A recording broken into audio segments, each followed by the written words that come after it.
Right, so as you know, everyone, we're with Phil Keeble today, and as you know, he was an ex-RAF pilot. He flew many planes, the Chipmunk, the Hunter, the F4, and the Tornado F3, and is also an author, which his book got published last year and was absolutely brilliant. So, Keebs, why don't you tell us a bit about the book you wrote? The book I wrote, just so happens, I have a copy here. Can you see it? Okay, well, we assume that it's working. Right, the book. It's basically a story of my life in the Air Force. It starts from the days of training, and it goes right through to the days when I flew the Tornado. It's, I think it's a cracking read, even if I say so myself. I started writing it about 30 years ago. And I wrote one chapter and then left it for about 27 years. And then I thought, well, I better get on with something. So I started writing the odd chapter. I started off with my first days on the Chipmunk and how I nearly killed myself doing aerobatics. Then I move on to the Jet Provost and basic jet training. Then on to the NAT and advanced jet training. And then I then got streamed onto the Canberra.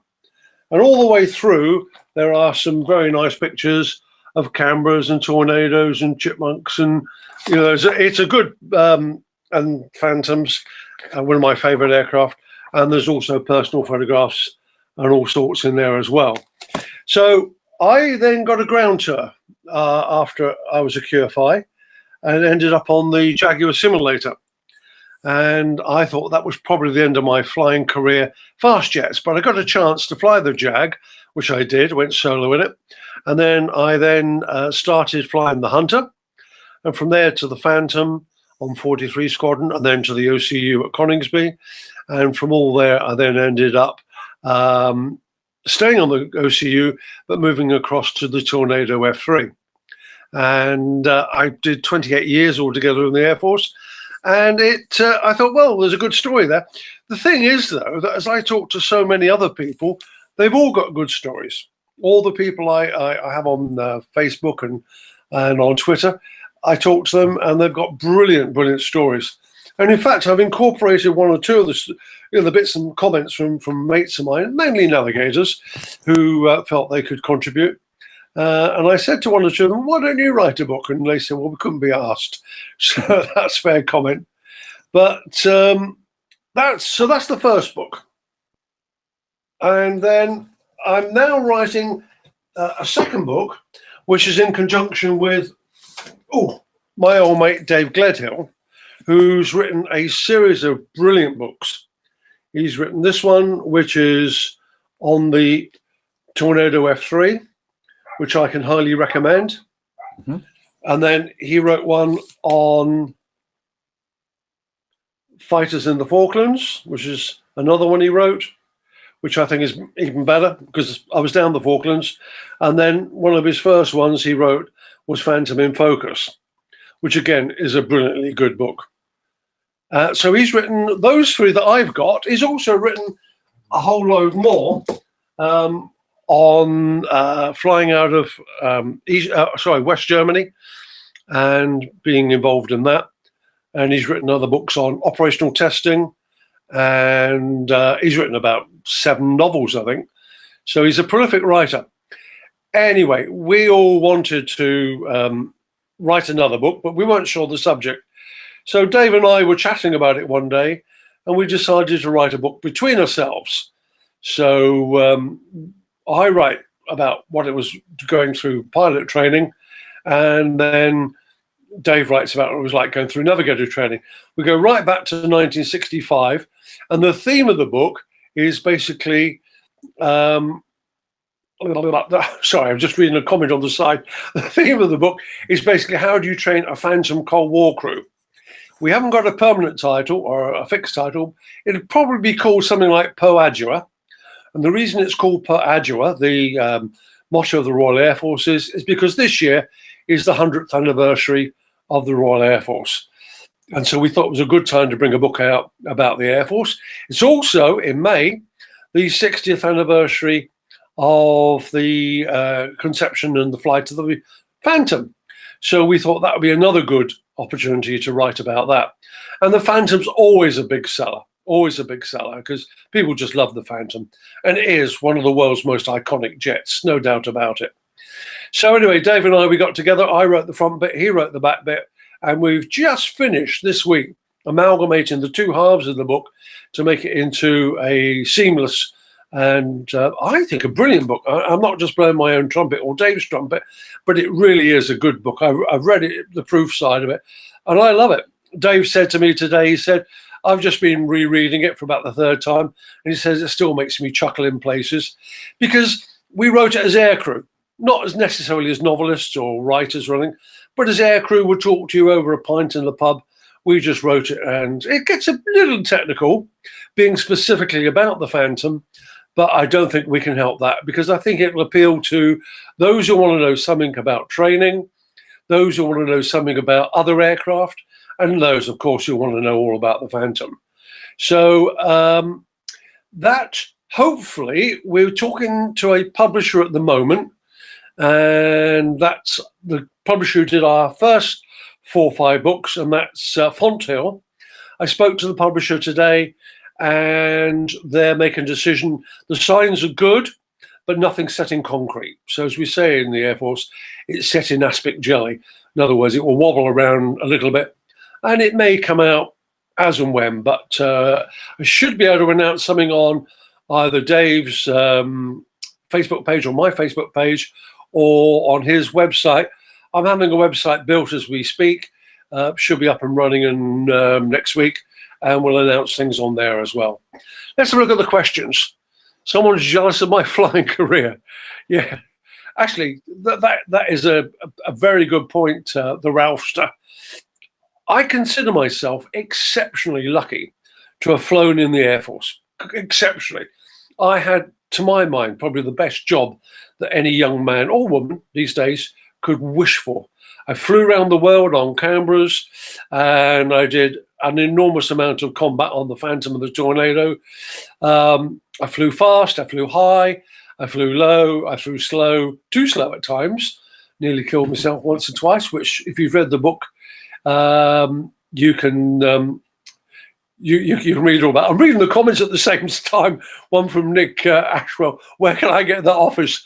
Well, 28 years in the 28 years in the Air Force, Nick, and eBay. Basically, I've got a Red Arrows helmet there at the back, which I've gone off the subject, but don't worry about that. I will. That helmet belonged to Carl Fogarty, the motorbike racer, and it's signed by him.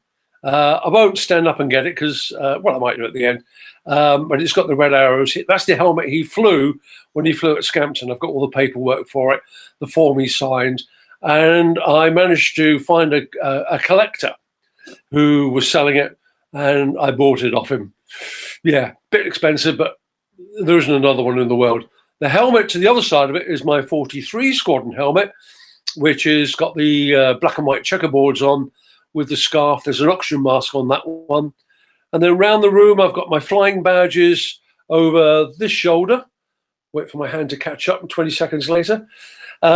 And there's the Phantom 1000 hour, the Tornado 1000 hour, the Jaguar, and my RAF badge. And above that is my squadron badges. Not all of them, just the operational ones. And then I've got a very nice painting of a, oh, sorry, that one's a print. A very nice print of a Phantom intercepting a pair of bears. What else have I got? I've got a very nice one of a tornado down the Falklands. It was done by the guy that does the wildlife, or his daughter of the guy that does the wildlife pictures. Oh, I can't remember his name, but I will. And then over my other shoulder, I've got some 1435 flight, which was the Gladiators in Malta, Faith, Hope and Charity. So that's a very nice one. And then over my other shoulder, somewhere over there, there's a picture of a PR9. Right, would Phil consider narrating his book for Audible? Colin Sweetman. I always find that aviation books are so much better when I hear it from the voice of the author. Yeah, I'll consider that, Colin. Let me know. What was my favourite air defence or ground attack? Oh, wow. My 3 favourite aircraft in no particular order, but up at my favourite first was the Hunter. I didn't fly the Hunter for long. I flew it on the weapons unit, and then I hung around the weapons unit for a while, and I managed to get a whole load of more flights afterwards in exchange for me doing some business for them. And I love the Hunter. Single seat, brilliant to fly, a classic, like owning an E-type. My next favourite, I think, is probably a twin-engine Hunter called the Canberra PR9. The PR9 was a wonderful airplane, had more power than you needed. It would go up to above 60, 70,000 feet. It was also very fast. Without the fuel tanks on, it would do 550, no trouble. And I even know crews that did faster than that when they had to. And what I used to love doing was on the NATO photographic exercises, we on 39 Squadron were the directing staff. So we would go out in the morning, photograph the targets, come back, and then the Phantoms and the G91s and whoever would go out and see if they could find them for real. And then we would compare, or the staff would compare their photographs with ours. But what I used to do was I used to lurk, because we had plenty of fuel. And when the Phantoms called initials and doing 420 knots, I used to put some more coal on the boiler and overtake them doing 550 knots and go in front of them and get into the circuit and land before they did, which used to really piss them off. How long was I stormtrooper? Have I got a stormtrooper? Oh, yes. Oh, you can see that, can you? Oh, yes, I can see it now, just over there. Stormtrooper helmet. Yeah, that's a collectible, that is. As you can probably gather, I got a very nice model of a F3, which I got for one of my important birthdays recently, which is rather lovely. But yes, as you can gather, I'm a collectaholic. I collect all sorts of things, mainly militaria, and I just love it. And one day someone's going to have to get rid of it for me.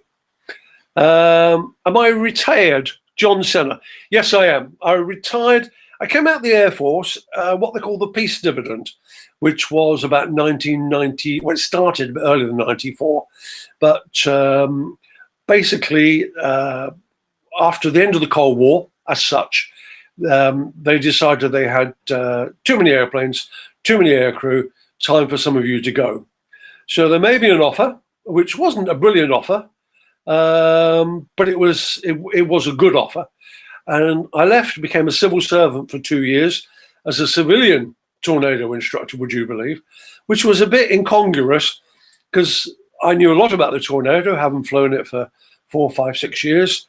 And I was the one that knew the answers, but I was a civilian. So I had my own flying suit made, a black one, and I had gold crowns put on the shoulder tabs, and I had a lady embroider it with Mr. So people, what the hell's going on here? I've lost where I was. Oh yes, PR9, fantastic airplane. And I love flying that. That was the twin engine. It had twin Avons, same engines as the Lightning, but without reheats. And so there wasn't much that could touch it, except maybe a Lightning itself. And at high level, the Vulcan, of course. The Vulcan just turned on a sixpence at almost any height. But so that was my second favourite. My third favourite, and I wouldn't say it was a favourite, but I respected it probably more than the aircraft, was the Phantom. The Phantom was, it's a spin story. You want a spin story? All right, we'll talk about it in a second, Griffin. But the Phantom was a bugger. Sorry, my language is getting bad. The Phantom was a difficult aircraft to fly when it was slow, because it had adverse aileron yaw caused by some very strange spoilers and wing crank and all the rest of it. And if you didn't use the rudders to turn at low speed, the aircraft will go in an incipient spin. I remember one day an American test pilot saying to me, would I show him what it was like at very low speed? So I said, I don't think you want to do that, do you? And he said, I do, because I'm a test pilot and I'm under training and I want to see it. I said, all right. So I briefed him what would happen, and I briefed him I would take control if things got bad. We went to height, safe height, brought it back to slow speed. I said, right, use the ailerons. And I scared myself, actually, and him, because this aircraft, this Phantom, just went into an enormous hissy fit, threw itself around the sky. I took control and centered everything up into the right drills for recovery, and we went back to straight and level flight again. And he said, bloody hell, he said, this aircraft should never have been released to service. In a way, he was right, because it was a mishmash of aerodynamics. In a way, he couldn't have been more wrong, because it was one of the best weapons platform that the RAF or the USAF or the Israelis or the Greeks or any other air force that flew it had. Any accidents or mistakes? Okay, well, let's keep on spinning. I was flying the Bulldog, and the Bulldog had a bit of a reputation, civilian aircraft, but bought by the Air Force. The Bulldog had a bit of a reputation for going into spins that wouldn't recover. And one guy had announced one day that at a conference, he got into a spin, it wouldn't recover, so he made the wrong drills and it recovered. And we all stored it away and thought, that's interesting. One day with a student, I actually had the same situation. Went into a spin, told the student to recover. He said, I am, sir. I said, all right, let me check. I checked, he was, but it wouldn't recover. So as we were approaching the height to bail out, I thought, well, I've got one chance. So I did the incorrect drill, according to the agents, and it recovered correctly, which was quite scary. So I then landed, I went back up and did another one, and it was fine. I reported it, and they sent up some test pilots. I flew with them, and I think we did 125 turns in one day on about 5 sorties or so. It was horrible. I never felt so sick. But so that was a spinning sortie. I'll come back to crashes in a minute, but there's a question there I've just missed on I think it was the F-18, F-6, F-17. No, wrong. F-18, F-14 story. I'll come back to that in a minute. Isn't what Martin Baker ejection seats were made for, making Phantom safer aircraft? Yeah, very much so. I have a large number of friends who ejected. Most of them are about half an inch shorter than when I knew them. And of course, if all else fails, the Phantom had 2 recovery drills. If you tried the right drill and it didn't work, one was pop the chute. And in the early days of flying on squadrons, the Americans came back with a lot of empty tail chute bags in the back. Now, I know a story about that. The American colonel said, next person that lands without a tail chute is going to get grounded for 3 weeks.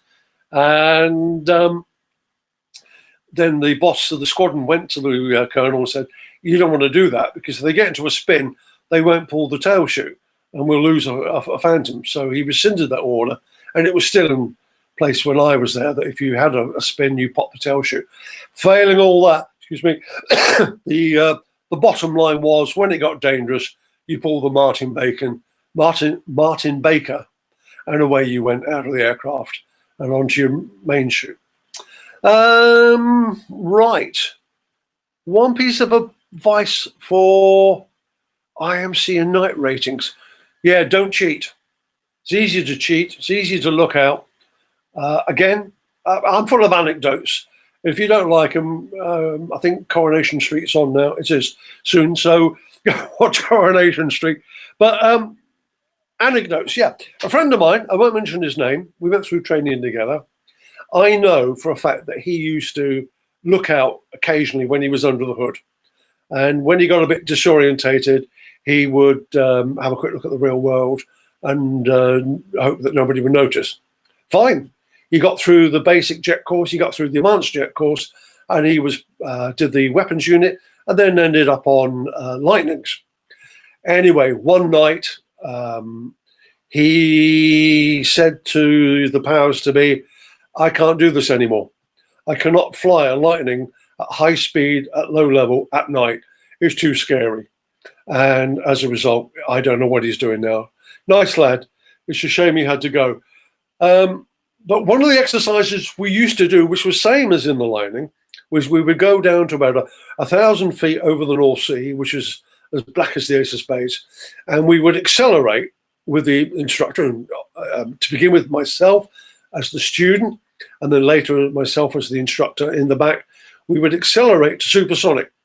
Now, because of the change in pressure across the top of the wing and around the wings and the fuselage, you get the transonic jump. Oh, my eyes are sore. I can see myself blinking. You get a transonic jump when the pressure would change, and the pressure instruments would all spin around for a few seconds, and it would show rates of climb and rates of descent which weren't there.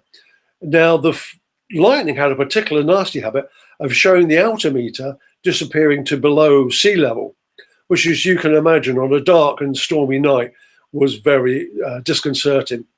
What we taught the students, and what I was taught obviously, was to look at the HGU, the Horizon Gyro Unit, or the Artificial Horizon, or whatever you want to call it, or the attitudes indicator, and believe that.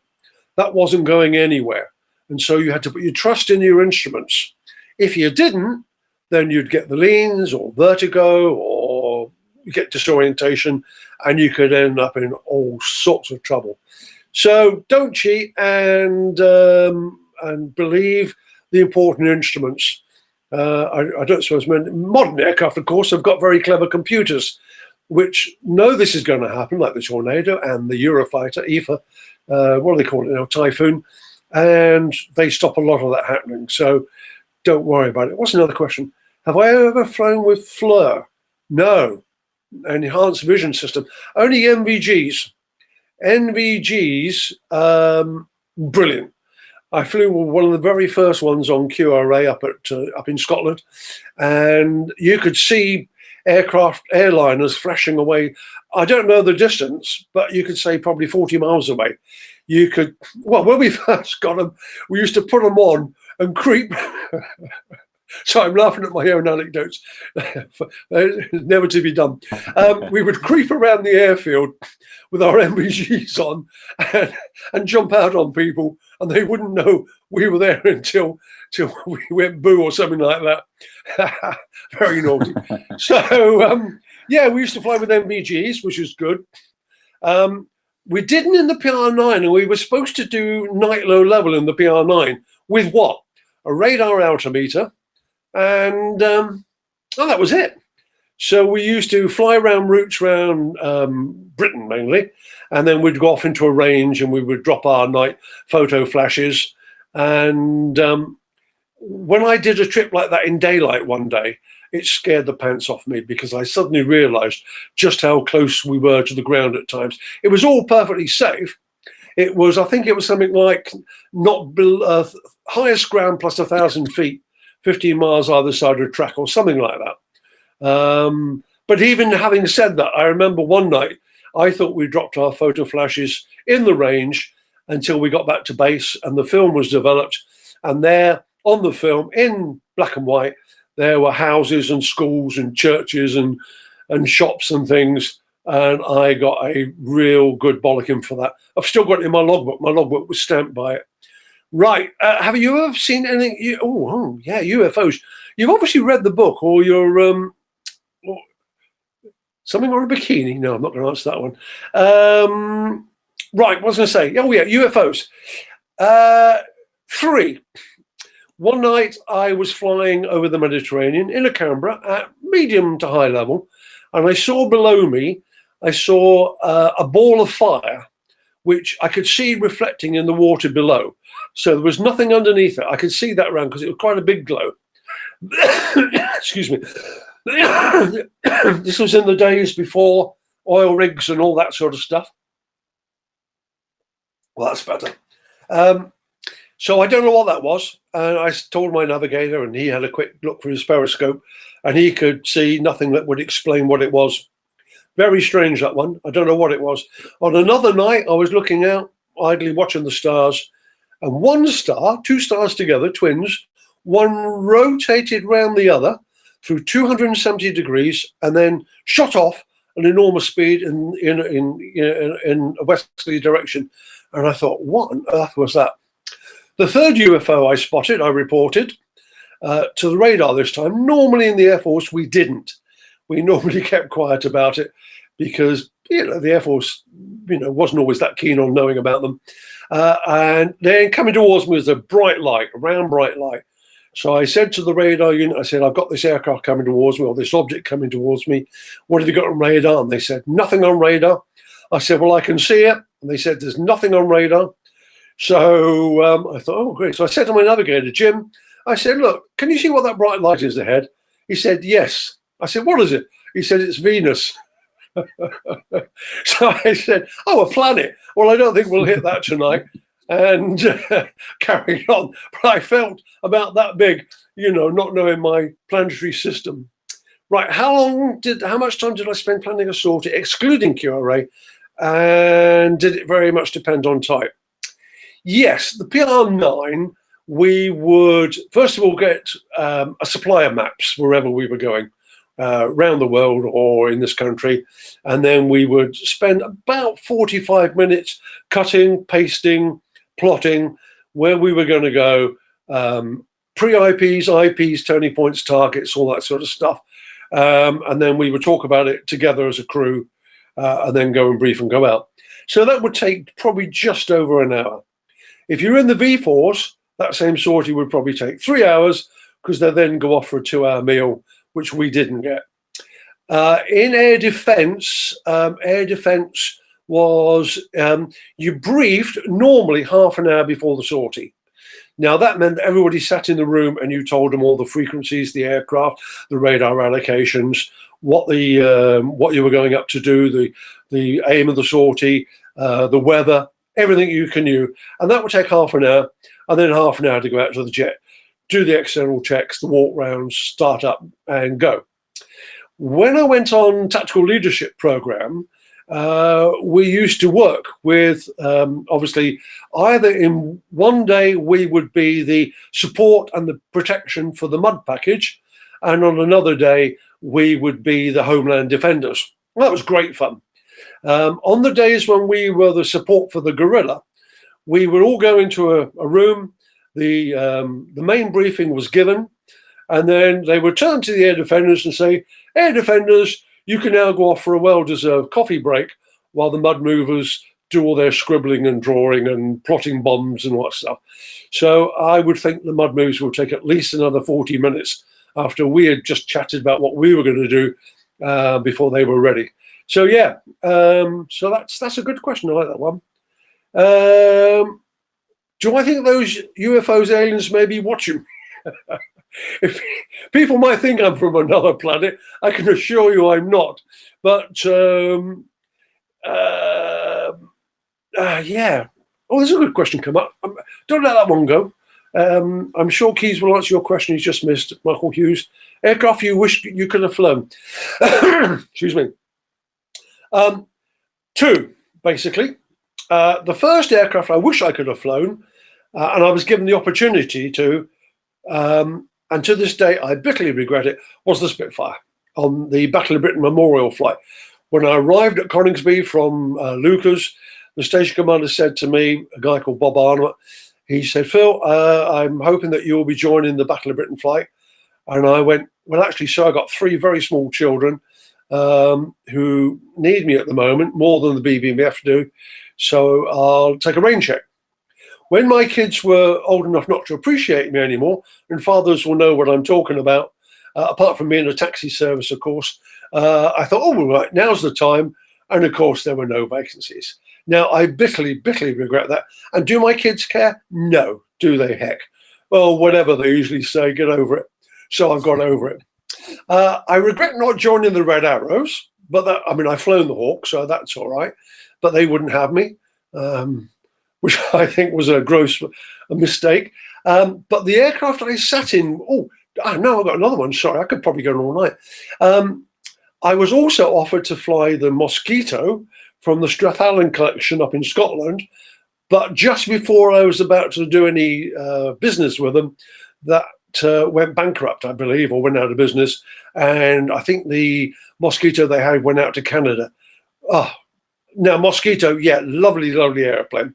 And the third one, which I'll get to in the end, was the F-15. One came into Lucas one day, and we used to sit in a variety of different aircraft. like the F-18s and some of the Russian stuff. But the F-15 I sat in and I thought, I just love this airplane. It's big, it's chunky, it's a bit like myself. It's bold, it's brash. Everything was of F4, but different, modern. All the switches were there, but they were in the right place for a change. The F4 was like, I don't know, a box of frogs. Someone had thrown, or a mad woman's knitting, someone had thrown all the switches into the cockpit and said, there, boys, sort it out, which was a pain. But the F-15 was a proper sorted aircraft. It had power, it had turn capability, it had weapons, radars, and the two-seater had a navigator, which, if anybody asks me, Johnson has said, I want to be like you, but I'm only 7 years old. John, you've got to start sometime. I wanted to fly when I was about your age. I used to go and watch the hunters do their 9-ship aerobatic loops. And I said to my dad then, I want to fly. And I didn't get it first time. I had to go off and do other jobs. I became a chemist for the gas board. It didn't last long. It was horrible. Then I became a policeman. I've got a police helmet somewhere. Oh, yeah, it's probably a little bit low. Hang on. Where was it? It's over here somewhere behind me. Can't see it. Never mind. I joined the police force for something to do. And I loved it, actually. And I would have stayed there. But then the Air Force let me in the second time. So you can't quite see the helmet. Where is it? Oh, there it is. Just underneath the 43 helmet. What else? Someone was asking earlier about the dissimilar combat that we had when I was in Cyprus, which was between the F-3 and the Hawk versus the US Navy F-14s and F-18s. Okay, I'll fill in a little bit on that. In 1989, we went out to Cyprus, as we used to most years. Worst weather. Oh, you're asking so many great questions. I'll come back to them in a minute. Ask them again later when I finish. We went out to Cyprus and we flew against one of the other US carriers and we got marbleized. The Phoenix missiles just shot us out the air. We didn't get very much combat, and what little combat we did, they were on top of us. We didn't do too badly close up, but nothing special. Second year we went out, we had the Hawks with us. And the plan was that we would go in as a package called MFFO, Multi-Force Fighter Operation, or Mixed Force Fighter Operation. Yeah, that's more like it. And we went in with one Tornado and one Hawk together. And then about 3 or 5 miles off our wing was another Tornado and another Hawk. And what we did was that we went into the fight against the American Navy, and they decided to ignore the Hawks and concentrate on the Tornadoes. Big mistake. The Hawks had Sidewinder 9 Golfs on board, and they just waxed their ass because they're a brilliantly turning aircraft. So the Americans decided they wouldn't do that again, and so we then set up for another fight on another occasion, and we now came in, instead of 3 to 5 miles apart, we came in at 10 miles apart. Now the Americans were coming in at 3 to 5 miles apart. Whichever way they turned onto whichever package, they were going to turn their tails against the other package. So the other package would just come in, they're 6 o'clock, shoot them, and that was that. What we used to do was we would run the Hawks as fast as they would go in towards the fight. Once the Hawks called the tally, we would plug the burners in, fire a Fox 1, and bust out the far side, get to about 12 miles, very brave, turn around and come back into the fight. We would then lock up in the head-up display, and if we could see the aircraft, it was a big one. Okay, Mike, thank you. So I've had a message from Mike. It said I can scroll up or down. I'll do that in a minute. I love technology. If you knew the trouble we had to get the technology working this evening. Oh dear, we did have a bit of trouble, yes. I didn't fancy my tea afterwards. I was so wound up. Anyway, we're here. If we could see the target, it was obviously an F-14 or an F-18. If we couldn't see the target, it was a Hawk. It was a Hawk. We broke the lock and lock to something else. If it was an F-14 or an F-18, we would shoot it. And then the Hawks would mop up the rest. Brilliant, worked a treat. Third trip, the Americans came in 10 miles apart, which was brilliant, great tactic, only we were now 20 miles apart. So whichever package they turned into, the other package would have at them. And so at the end of the week, I think it was something like 16-0 to the Air Force against the Navy. Now, that's not to say that that was, because I know the Americans will be incensed by that, that's not to say that that is a typical picture of what would happen. That was just a scenario we set up to give it a try. Now, I know it was used by the Sea Harriers down the Falklands to a similar effect and worked out very well against the Argentinians. But I think the big thing that we learned from that, or I think the Air Force has always known it to an extent, certainly since the end of the fixed wing, the mighty wing days of the World War II, is that flexibility is what counts. You've got to be free to think and to maneuver and to bring up new tactics and to try it and see what happens. Now, I've just been reading a guy called Robin Olds, who was a triple ace from World War II and Vietnam. And his point is exactly the same. When he became in charge of the 8th Tactical Fighter Wing, which later became known as the Wolfpack, he made the point was that they were the wishes of those in higher authority. And he said, no way, no way. We are going to be flexible and we're going to fight against the Vietnamese. And one of the things he did was he realized that the F-105 Thunder Chiefs were getting very badly beat up by the Vietnamese. So on one occasion, he set up a flight of Phantoms using the 105 frequencies, call signs, and code words. No weapons on except missiles. They didn't have a gun in the early days on the F-4C, which is a big mistake. And he went out and he flew the F-105 profiles over Vietnam. The MiGs came up looking to have a go at the 105s and found that all of a sudden there was a flight of Phantoms ready, willing, and able, locked and loaded, as the Americans say, who had at them. And actually, I believe the Vietnamese didn't come up for about 3 weeks after that. So flexibility, that is the big thing there. And where were we? We got lost. Usual stuff. The difference between the RAF, yes, absolutely right. The finger four is a good formation. What we now probably widen out a bit to called battle, which is one aircraft as the leader, is number two about 3 to 4 miles, depending on visibility, on his far wing, and then numbers 3 and 4 in fighting wing on either side. You get superb crossover, and you've got superb maneuverability. You can do what you like. You can do cross turns, turnabouts, all sorts of, and you can pull as hard as you like. And so, yeah, I think the Air Force has learned that lesson. And there are tactics, which I don't want to talk about, which the Air Force used, certainly in the early days of the Tornado, when we used tactics with our missiles and radars, which extended the range of the missile enormously. I don't think that's a problem these days, but if I tell you what it was, someone's going to shoot me. I can hear the drone hovering overhead now, waiting to launch a Shrike attack on this house. So we'll leave that one. Yeah, right, from Ralphster again. You loved aerobatics, didn't you? Yes, I loved aerobatics. I thought aerobatics, oh, hang on. Someone was saying, Sean Everston. I was there in '89, and some of the FAGs, fighter attack guys, were quite cross. I bet. Bye, John. John Sens is going. Bye, John. Sean Everton, yes, they were quite cross.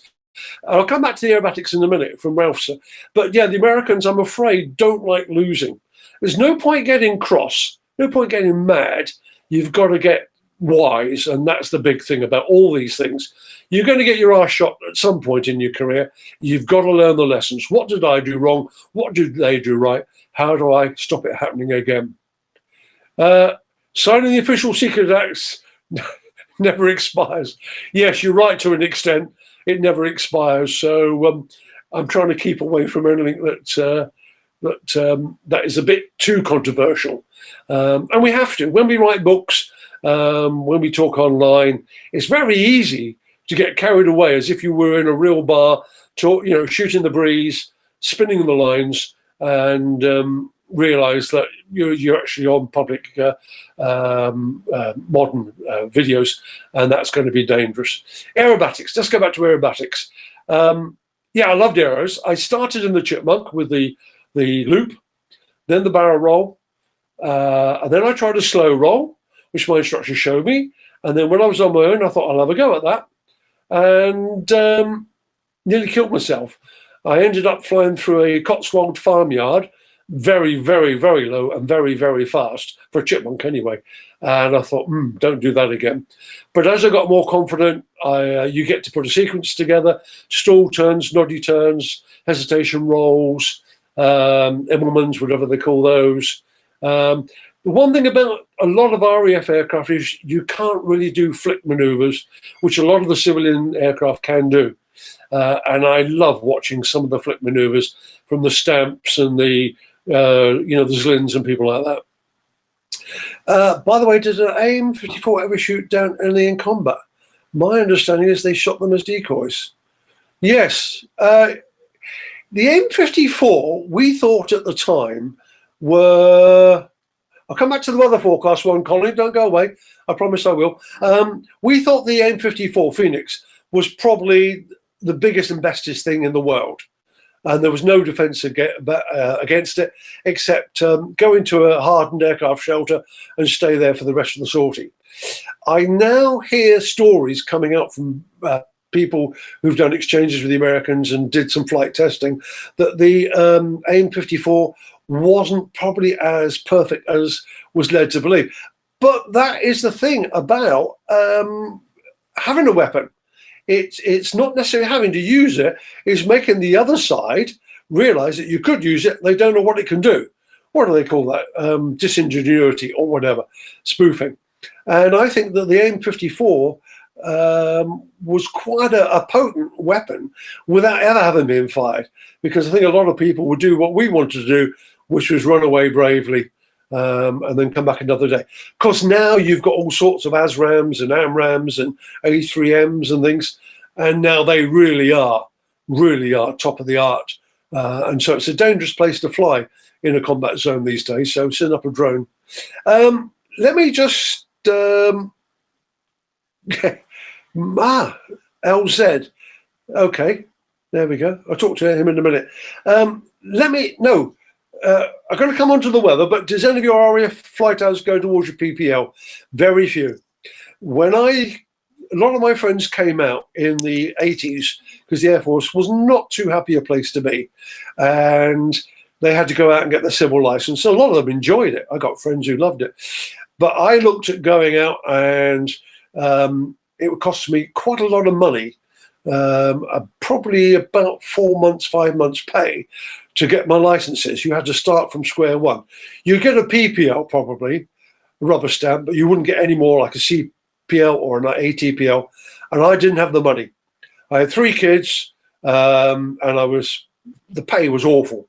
So I didn't go out, and I stayed in the Air Force. And I'm glad I did, because I would have missed flying the Hunter and the Phantom and the Tornado if I did. Right, weather. Someone said to me, what was the worst weather I flew in? Well, there's a story in the book, which is the PR9, and we're on an exercise in Malta, going up into Italy to photograph various targets. And then we were coming out of Italy, through Sicily, and then back to Malta. I was about number 4 or 5 in the stream. There were aircraft ahead of me, and we climbed out at low level on the toe of Italy and flew over the Sigonella radio beacon, and everybody seemed to be happy. I called up ahead. I said, the weather doesn't look too good. Anybody got any problems? And everybody said, no, it's fine, it's fine. So I carried on, and the next thing I know, I entered this biggest cumulus thunderstorm cell in my life. It was like being tossed around in a washing machine full of bricks. Someone said to me, it's like driving over a tank range with tanks firing at you.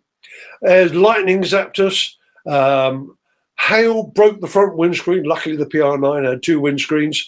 That broke off and disappeared. And we put out a mayday call. No one heard us. Eventually, we came out of the cell. Myself and my navigator were very shook up. We thought about going back down into the nearest airfield, which was Sigonella, which we didn't because of the weather. We called up. Italian Air Force air traffic never heard us. Maltese air traffic run by the RAF heard us and gave us a steer for Malta. We had a quick look around the aircraft. It was obviously in a poor shape. The engines were banging and coughing and pop surging above a certain power.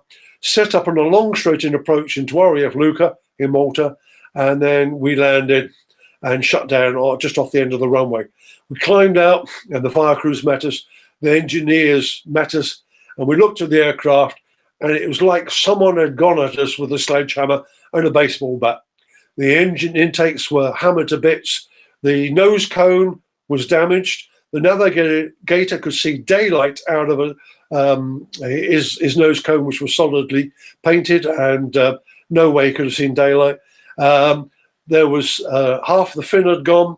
The engine generator scoops had holes punched through them. You could see daylight through. Every compass was wrecked.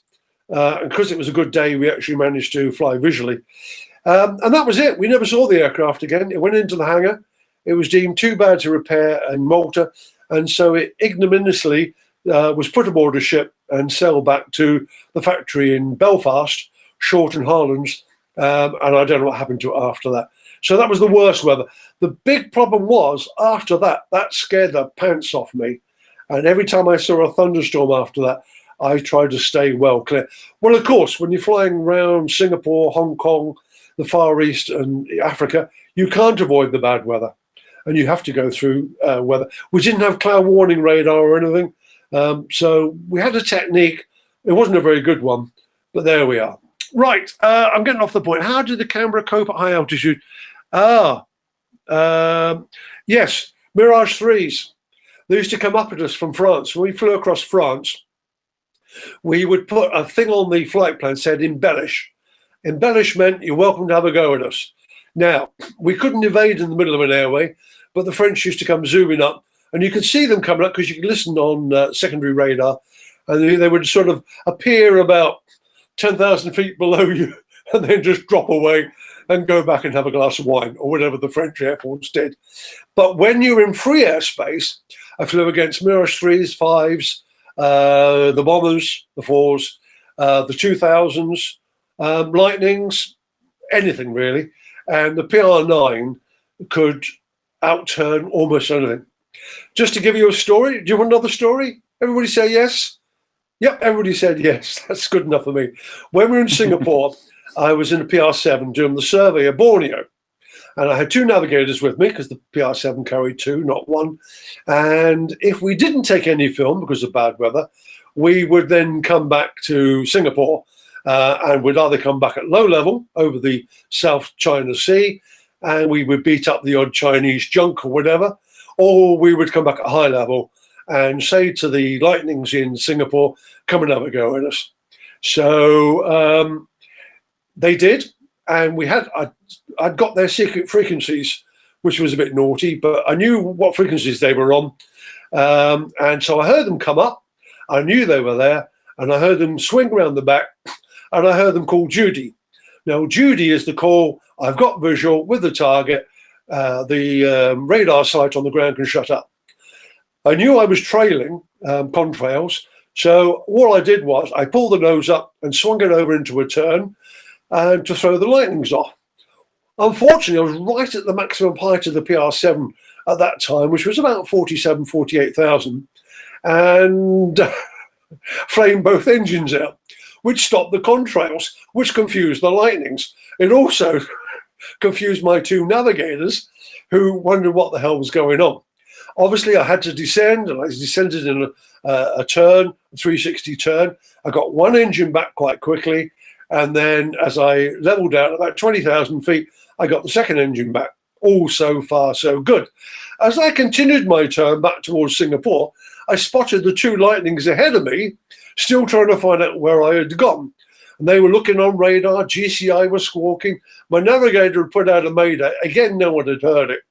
And so I thought, well, hang on a minute, the engines are working, the navigators haven't disappeared. One nearly went out the door at the side with his dinghy and his parachute. He was not a very happy bunny, but he didn't go, thank goodness, so I brought him home. Never a good thing to lose passengers or crew members or students. Nobody likes that in the Air Force. And I closed up on the two Phantoms, and I went dakka, dakka, dakka, dakka, dakka, just like a 10-year-old or 7-year-old schoolboy, and shot them down, which I enjoyed. Landed back, and I got a swift kicking from my two navigators, and found that I'd actually damaged the aircraft by pulling rivets, pop the rivets out the wings and things. Went to the bar, had a few beers, the Lightning boys came in, and of course we started crowing, we shot you down, even the navigators joined in, 3 or 4 pints of beer, and everybody took in good stead. So that was that. Best place to be in Singapore? That's a bloody good question. There's a place on the north coast, they do chili crab. Wonderful, wonderful, wonderful chili crab. I can't remember what it was called. Something, I mean, we're talking many years ago now.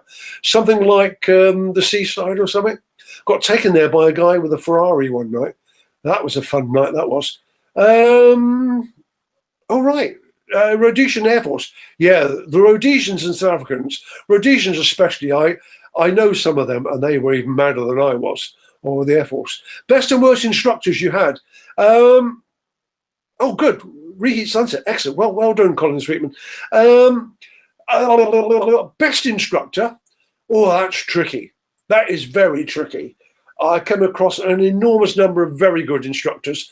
I had one who was an ex-World War II Spitfire pilot, my very first one. Brilliant chap. He'd seen everything, done everything, and was a real maverick. He taught me some of my bad habits. The next one was World Gliding Championship champion on the Jet Provost, a gentleman. My one on the Nat was a PR9 recce pilot, a real gentleman again. I was very lucky, actually. There were some bad ones, but the ones that were permanent were terrific. Now, my worst instructor was probably myself, if I'm honest. I became an instructor unwillingly. I was on a squadron, Phantom Canberra squadron, wanted to stay there. They sent me to be an instructor, and I thought I was the wrong sort of chap. And I took it out on my students, which you should never, never do. I've come across other people since who did the same. And I understand why they do it, but I can't condone it. And I don't think I think I was a very good technical instructor. I think I lacked total empathy. And if you read in the book, there's a chapter there where I nearly lost a student out the canopy called Doug. And if Doug's listening, sorry, Doug. But they will explain what sort of instructor I was. I then realized that this had to stop. Other things told me that as well. And I then became, I think, a good instructor, because not only was I technically okay, but I also had a lot of sympathy with the students after that, because I understood what they were going through. I used to actually fly with a cricket glove with padding on, which when I was on the Bulldog, I threatened to smack them with, but I never did. So please don't have me up like they do in Hollywood for past demeanors, because I never did. But I came across very, very few bad pilot instructors. I came across some pretty shocking navigator instructors. But then again, I come across some brilliant ones. Dave Gledhill and I flew together a lot, both when he was an instructor and when we were crewed up together for a while on the OCU. Well, we flew together as a crew, put it like that. We held QRA at Lucas for their summer ball as a crew, which was lovely. And Dave was a brilliant navigator. Best navigator instructor was a guy called John Ticehurst. God rest his soul. Gone now, died sadly. We were chasing a couple of GR1s up the East Coast. Been in the range, thick fog, and we were trying to kill them, metaphorically. And John said to me, he said, "Phil, do you trust me?" And he was a QY, and normally I don't like weapons instructors, but I said, "All right, John, I'll trust you. Tell me what your plan is." He said, "If the radar is looking down on them, they must be below us, right?" So I said, "Yeah, I understood that. That's logical."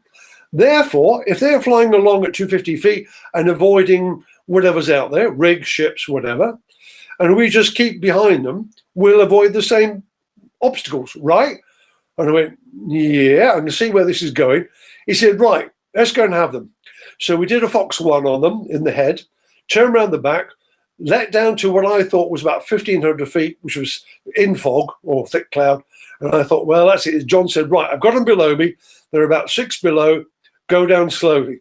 So we went down and down and down, very, very slowly, an inch at a time, got closer and closer and closer, until eventually John said, well, they're just ahead and just below us. And pardon me,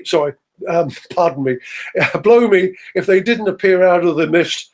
So I put the burners in and rocketed past them going, Fox 2, or Fox 3, probably, guns, and then climbed up into cloud. And I thought, that'll teach you buggers to rely upon TFR. It's not as all right. Did I ever fly? No. Did I fly in the Navy days on Portland?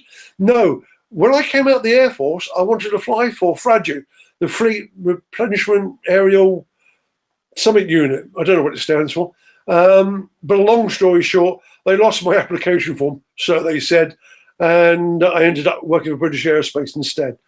But I would have liked to. Yes. South African Air Force is brilliant. Stumbled across his live chinwag completely by accident. Absolutely. Thank you, Steve Ross, whoever you are. Let me just see if I've missed any questions. Hang on. Mike says I can scroll up and scroll down. No, I can't, Mike. Mike lied. No, you should be, there's a little sidebar. You should be able to. Anyway, come on, some more questions then. Otherwise, I'll have to start rambling on. Did I ever fly military in Norway? Yeah. One of the things about the PR9, or any camera, was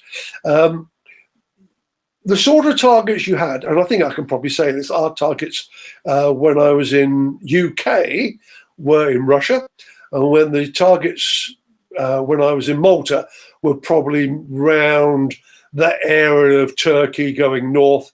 And so we used to go to what we call forward operating bases, which is where we would deploy to either Turkey or Italy, or certainly for the Near East Air Force, or we'd go to Norway when we were in the UK Air Force. And I used to fly a lot in Norway. Norway, to me, is one of the finest places to fly. The terrain is stunning. There's a series of islands off the west coast called the Lofoten Islands. And Lofoten Islands are just the most glorious. And everybody who's been there say the same. It's a fantastic place to go for a holiday. Get away from it all. Wonderful scenery. Light like I've never seen. Ambient light, which was stunning. Absolutely stunning. If you want another good place to go to Iceland. Iceland is another place like that, only obviously on a much smaller scale.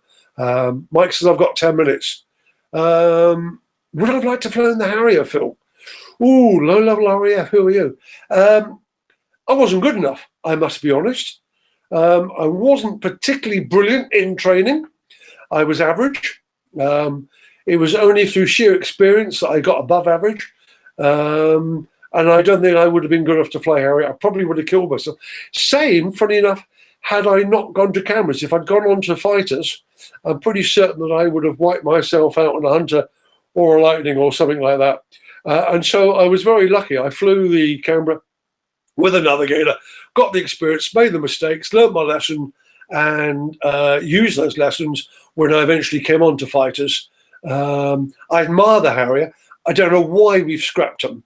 I think it was a brilliant, brilliant concept. Wonderful aircraft. Falklands proved itself. You know, it's got combat experience. And I loved it. I'd love to have flown in it. I've flown in other aircraft. I've flown in the F-16. I can't remember. I've got a list as long as your arm, going right back to the Gannet. Yes, the Harrier is the toughest jet to fly, bar none. It was. Certainly in the early days, they were experimenting with landing techniques, takeoff techniques, short and VTOL landings, and it was a tricky aircraft to fly. Did I ever go to an air show? Oh, yes. Yes. Many. I used to volunteer to be the reserve aircraft. And so we used to go off with the display aircraft, which meant that he couldn't get drunk the night before because he was doing a display. We could avail ourselves of the hospitality because we were sitting on the ground. And if he broke his aircraft, great, you can have our aircraft. We'll drive back to England or wherever we were. One day we had to bring the aircraft back with the undercarriage locked down because he'd broken the undercarriage, and we flew right across France at low level with the undercarriage down, and loved it. Am I still involved with aviation? No, I'm not, sadly. When I left, this is going to sound a bit, what should I say, a bit funny. When I left, I thought, right, that's it. I've flown the best. I couldn't do something else. That's not snobby. It's a bit like playing for Manchester City, having been beaten last night by Wigan. That's probably not a good analogy, but it's like playing for a top-class Premiership team and then being asked to play for, I don't know, Shrewsbury, or I wouldn't say Portsmouth because they're my favourite team, but a team of the lower divisions. Players just rarely do it. Goalkeepers tend to, but main team players don't. And I thought, I've left, get over it. I joined the lifeboat. You can probably see it somewhere around there. And that gave me the kicks I wanted. Similar atmosphere, camaraderie, team spirit, all those things, working together. And I just loved it. So I joined the lifeboats, and that was my thrills and spills and so on. All right. I learned Lieutenant Colonel once dead sticked a Harrier after an injury flight. Good for him. Wow. Right. What else have we got? Have I ever flown a 56 reserve? Yes. That was my final tour on the F3s. And from there, I decided that I saw the writing on the wall. I thought the Russians have quit. We've won. And time to go off and do something else. I went out to Saudi Arabia for a while as well to teach the Saudis to fly on the PC-9, but only in the simulator. I wouldn't want to fly with them. Having said that, some of them were excellent. I say some of them, that's all I'm going to say. And I then stayed on flying, I suppose, in a loose capacity in the simulator. I taught on the Hawk Sim. I can't see if I've got my Hawk badge on. Yeah, I taught on the Hawk Sim at Valley with British Airspace, and I quite enjoyed doing that. And that was as dangerous as I wanted to get at that stage. All right. Oh, I see someone's asking for a two-seat ride in Harrier. Yeah, I love to have flown, as I say, a lot of great old aircraft around, Mustang, Bearcat, you name it. My dad flew the Wellington, and just to show he was just as stupid as I was, he was on the Wellington OCU, up at out of Lossiemouth, but at the reserve field. Can't remember what it was called. I've been there. Not Kinloss, Tayside, something like that. Anyway, a friend of his came up for the day to see him in a Hurricane, and he said to my dad, "Brian, would you like a trip in my Hurricane?" My dad said, "Yeah, I'd love to." So he sort of sat on the side of the cockpit, showed him how to start it up, where all the levers were, and he said, "Right, off you go, a couple of circuits, and come back." And he did, but he couldn't get the undercarriage up. He couldn't remember which was the undercarriage lever. So he flew around with the undercarriage down and landed Milltown. That's it, Milltown Airfield. Landed back at Milltown and said, "Thank you very much." Could you imagine that happened today? I think the one thing about the modern aircraft, the modern Air Force, is it's a lot more safety conscious than it was in my day. I remember that Dave Gledhill did again, let me just say, for those of you who've turned in late, Dave Gledhill was a brilliant author, and there's one of his books, Phantom in Focus. Love it, brilliant. Next book is called Fighters in the Falklands. Falklands was interesting. I wish I had another hour, I'd tell you about that. Third book is Phantom in Focus. I've done that one, haven't I? Must be another one there. Tornado, F3 in Focus. And of course, the best book in the world is my book, which is Patrolling the Cold War Skies, Reheat Sunset. Lots of all those stories in a bit more detail. Lots of lovely pictures. Well worth. It's now, actually, it was 30 quid. It's now £17 with free postage on, what do you call it, eBay and Amazon and all the rest of it. So it's brilliant value. And I'm not just saying that. It is good value. If you don't like it, send it to me, and I promise to give you your postage back. And that's the best I can offer you. Am I missing any questions? If you ever fancy an exhibition match for Hatfield United, I'd be an honour to flow with old Warden. Mike has my, well, Colin, that sounds brilliant. I'd love to. Yeah. Yes, I mean, someone, Nigel Sodden is saying he misses the fellowship, the friendship. You can't beat it. The camaraderie in the forces is like it's not like a family. It's different. It's not like a club. It's different. It is the best thing you can have, and people should look out for their buddies.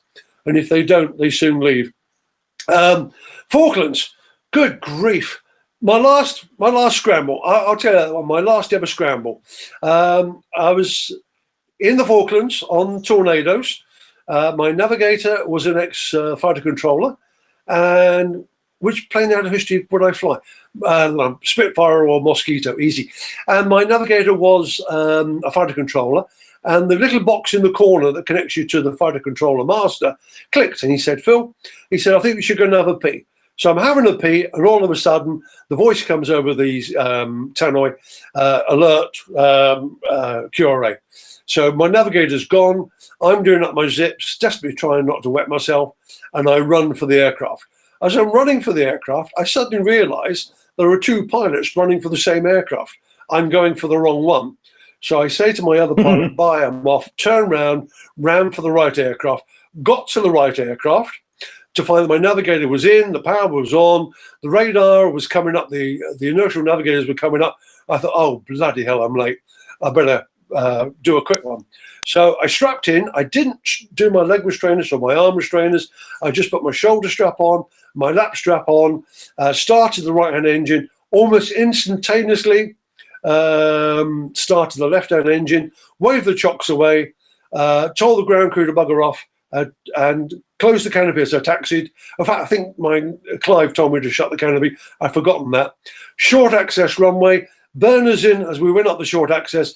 All the checks were done, flaps, Peter heater, pins, all that sort of stuff, and away we went. It was something like 3.5 minutes. It seemed like 3.5 hours. Got to a safe height, safe speed, did the rest of my seat pin checks and leg restraints and arm restraints, and went off just below the Mach number across the Falklands, heading for the contact. We picked him up, told the radar we had him, and he said he's starting to turn. And he did. So we headed him off. My number two was waiting for his navigator, who was the boss doing paperwork. They pitched up about 45 miles behind us. That's life.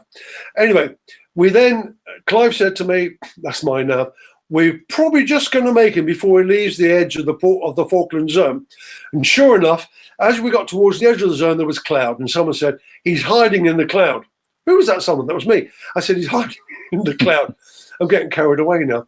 But he just popped out of the cloud before we got to the edge of the zone. So I managed to fly alongside him while Clive took some pictures. And it was an American WC-135, a weather ship, a spy ship. And he was obviously tweaking our tail to see how long it would take us to find him.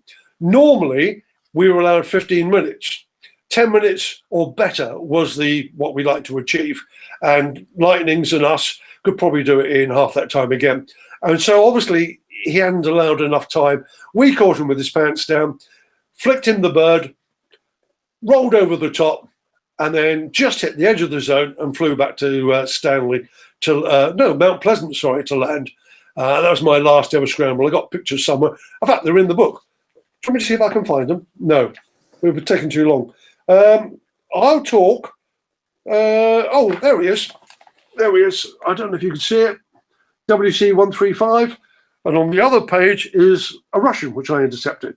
So I'll just wait for that to come up on my screen, which is running about 20 seconds behind the rest of the world. There we go. Oh, right. Mike saying, I hope you all enjoyed this. As you can see, Keebles is quite a character. So obviously I'm getting the finger myself to it's time to go. Oh, yeah, look at the time. Someone's been rabbiting on for 66 minutes. There we go. Here comes the book. There we go. Yeah. So Yeah, so Phil, I just want to thank you very much for being on the show. It was, I'm sure you can see everyone's loved it. And Keebles also very kindly gave us a mention in the book, which I'm still very grateful for. So I'm sure Keebles will probably be on the show again. Would you say yes for that, Phil? Would I come on again?